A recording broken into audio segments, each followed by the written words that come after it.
Pakipaliwanag po ulit yung ano kung nai-explain nyo na po dati, yung Efeso 2:8. 2:8? Opo. Ang sabi ron, sa pananampalataya tayo naligtas sa Opo. pamamagitan sa biyaya tayo naligtas sa pamamagitan ng pananampalataya. Hindi dahil sa Mga gawa. sa mga gawa upang ang sino man ay huwag magmapuri. Ito'y kaloob ng Diyos, ang sabi. Ano gusto mong point? Kasi po sabi po ng mga ibang pastor, hindi raw po sa mga mabubuting gawa. Usually sa mga baptist po yun. Meron bang mabubuting gawa sa 2:8?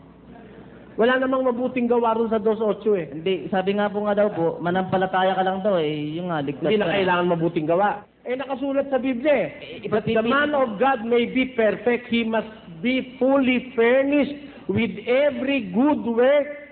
Ang tao ng Diyos para maging sakdal, tinuruan lubos sa lahat ng gawang mabuti. Kailangan ng mabuti o hindi? Kailangan. Tuturuan ka nga ng scriptures ng lahat ng gawang mabuti. Wala namang mabuting gawa sa Efeso eh. Basahin mo nga kapatid na William. Sapagkat sa biyaya, kayo'y nangaligtas sa pamamagitan ng pananampalataya. At ito'y hindi sa inyong sarili. Ito'y kaloob ng Diyos. Hindi sa pamamagitan ng mga gawa upang ang sino man ay huwag magmapuri. Meron bang adjective na mabuti yun? Wala naman na. Sabi, hindi sa pamamagitan ng mga gawa. Walang adjective na mabuti. Ano ang papagawa mo sa miyembro mo? Puro katarantaduhan na lang. Ayaw mo pala ng mabuting gawa, ano pa gagawin mo matino sa buhay mo? Tanungin natin ang Diyos, saan ba iniligtas ang tao? Na wala ka namang ginagawa, iniligtas ka. Wala kang ginagawa, kay mabuti, kay anuman. Wala kang ginagawa, pero niligtas ka. Hindi dahil sa gawa mo, kaya ka niligtas. Saan ka iniligtas? Pakinggan nyo kung saan iniligtas. 2:8 yan, di ba? Itaas mo sa 1. At kayo'y binuhay niya. Nang kayo'y mga patay dahil sa inyong mga pagsalangsang at mga kasalanan. Ngunit ang Diyos, palibhasa ay mayaman sa awa dahil sa kanyang malaking pag-ibig na kanyang iniibig sa atin. Bagamat tayo'y mga patay dahil sa ating mga kasalanan, tayo'y binuhay na kalakip ni Kristo.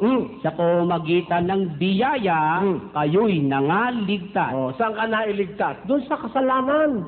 Bagaman tayo ikay patay sa ating mga kasalanan, dahil ang Diyos mayaman sa awa, kahit tayo patay sa kasalanan, sa biyaya tayo naligtas. Naligtas saan? Sa kasalanan. Kasi yung pagkaligtas sa kasalanan, yun ang first step to salvation. Actually, Jesus Christ was sent to save His people from sin. Hindi naman yun ang kaligtasan na agad sa paghuhukom ang tinutukoy. Hindi. Una muna, liligtas ka sa kasalanan. Sa Mateo 1:21. At siya'y manganganak ng isang lalaki. At ang pangalang itatawag mo sa kanya'y Jesus. Bakit? Sapagkat ililigtas niya ang kanyang bayan sa kanilang mga kasalanan. Kita mo, ang unang pagliligtasan sa'yo, yung kasalanan. Bawa, nakalugmo ka sa bisyo, nakalugmo ka sa sugal, araw-araw nasa drugs ka, wala ka pang ginagawa nun, kahit anong mabuti, wala pa. Pero naawa ang Diyos sa'yo, inalis ka sa bisyo, iniligtas ka sa kasalanan. Yun ang kaligtasan sinasabi ron. Kaligtasan sa kasalanan. Ang katunayan, sa Colossus 3, bakinggan nyo na sinasabi sa 12.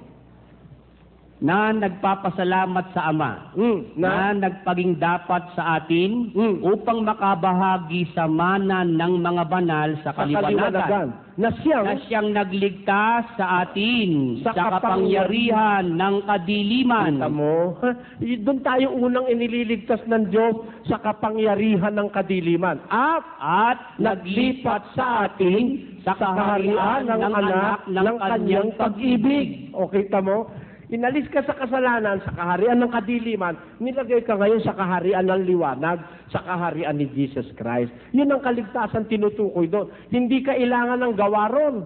Bakit? Nasa kadiliman ka nga, nasa kasalanan ka, anong gagawin mo? Puro kasalanan? Pero in spite of your wrongdoings, naawa ang Diyos sa'yo. Inalis ka doon sa kasalanan, nilagay ka ngayon sa katwiran, sa liwanag. Ngayon, nasa liwanag ka na, anong gagawin mo? Nasa liwanag ka na. Ano ngayon ang gagawin mo? Gagawa ka na ngayon ng mabuting gawa. Dahil ang tao ng Diyos, para maging sakdal, tinuruan lubos sa lahat ng gawang mabuti. Pagkatapos sasabihin, hindi kailangan ng gawa. Basa, 2 Gs. Hindi kasi nila tinutuloy. 2.8 yun, ha? Gs mo lang ituloy mong Gs. Basa. Sapagkat tayo'y kanyang gawa Na, na nilalang kay Kristo Jesus para sa mabubuting gawa na, mga inihanda ng Diyos ng una upang siya nating lakaran. kita mo, tayo pala gagawa talaga ng mabuti. Nasa Gs lang. Nasa Gs lang, 8 binasa, di pa nakita yung Gs. Di ba, isang urong, di nakita. Sabi, tayo kanyang gawa, nilalang kay Kristo Jesus para sa mabubuting gawa na inihanda ng Diyos ng una upang siya nating lakaran. Hindi na raw kailangan ng mabuting gawa. Ang implikasyon nun, puro katarantaduhan na lang ang gagawin niyang mga yan. Hindi na kailangan mabuting gawa eh. Kaya tuloy ano nangyayari. Sabi ko doon sa isang miyembro, sabi ba ng pastor mukha ko talaga sa inyo, di na kailangan mabuting gawa, sumampalataya lang. Opo. Ganito ka ako, balik ka sa pastor mo. Sabi mo sa pastor mo, ganito, pastor, talaga bang hindi na kailangan mabuting gawa? Pag sumagot ka ako ng oo, magpaalam ka na. Anong paalam ika? Sabi mo sa kanya, on Sunday hindi ka napupunta. Yung pagpunta ba on Sunday sa kapilya, mabuting gawa o hindi? Mabuti. At sabihin mo, hindi ka na rin magbibigay ng ikapo. Bakit? Kasi hindi ka na kailangan gumawa ng mabuti. Sabi nila, mabuti raw yung ikapo. Huwag ka na magbigay. Alam niyo, nung bumalik sa akin yung tao, sabi, ayaw kong pumayag ng pastor ko na hindi na ako magbibigay ng ikapo, mai-impyerno raw ako. At ang gusto lang sa'yo, ikapo. Huwag ka nang gumawa ng mabuti, ikapo na lang ang gagawin mo, ligtas ka. Yan ang paniniwala niyang mga yan. Nako, matindi yan.